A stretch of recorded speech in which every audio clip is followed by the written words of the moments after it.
Europe 1.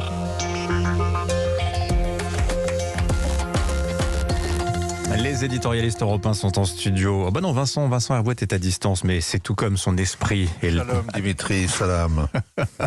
Bonjour Nicolas Bouzou. Bonjour Dimitri. Tiens, dans un instant, Nicolas, vous nous parlerez de ce qui se passe dans les classes prépa commerciales. Oui. On perd des élèves et c'est parce qu'on fait moins de maths au lycée. Absolument. Et ça n'est pas une bonne nouvelle. Mais Vincent, direction avec vous Abu Dhabi, où un Premier ministre israélien est en visite officielle aujourd'hui. C'est une première absolue. Ce Premier ministre, c'est Naftali Bennett, qui parle d'un voyage historique et il a sans doute raison, hein.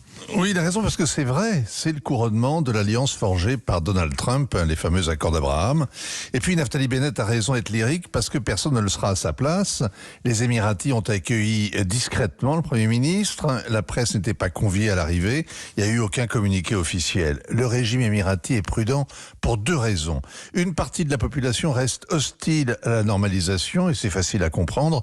Pendant 70 ans, on lui a enseigné que le diable au Moyen-Orient s'appelait l'entité sioniste. Le monde arabe devait se battre jusqu'au dernier des Palestiniens et dire non à Israël, pas de reconnaissance, pas de négociation, pas de paix, 3 fois non comme un exorcisme. Évidemment, il y avait des accommodements avec Satan. Les responsables de renseignement émiratis et israéliens se voyaient la nuit, comme on dit en Afrique. Les relations se sont développées dans les années 90 et depuis un an, c'est un tourbillon.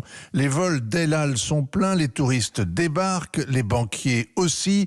Des accords sont signés dans tous les domaines, de la fiscalité à la high-tech. Israël a ouvert une ambassade. Abu Dhabi prévoit d'investir 10 milliards de dollars. Ce qui était le mal absolu est devenu soudain un bien souverain. Ce qui structurait le monde mental du Moyen-Orient, le conflit israélo-arabe, s'est évanoui. Pour les Émiratis, c'est un choc, comme pour les Égyptiens en 79, quand Anwar el-Sadat est allé au Caire, ou pour les Jordaniens en 1994, quand le roi a signé la paix. Bref, la guerre est finie, Vincent ?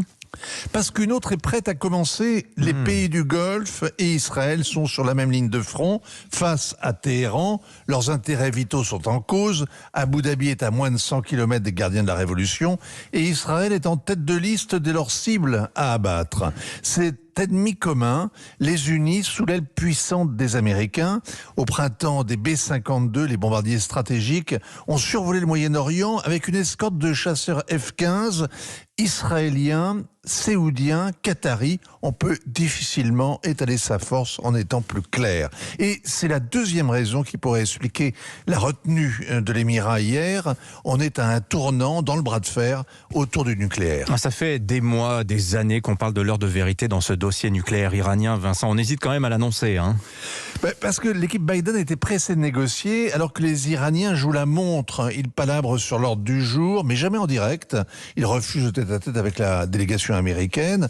Ils ont tout arrêté en juin à cause de l'élection présidentielle en Iran et ça a duré pendant 5 mois pleins.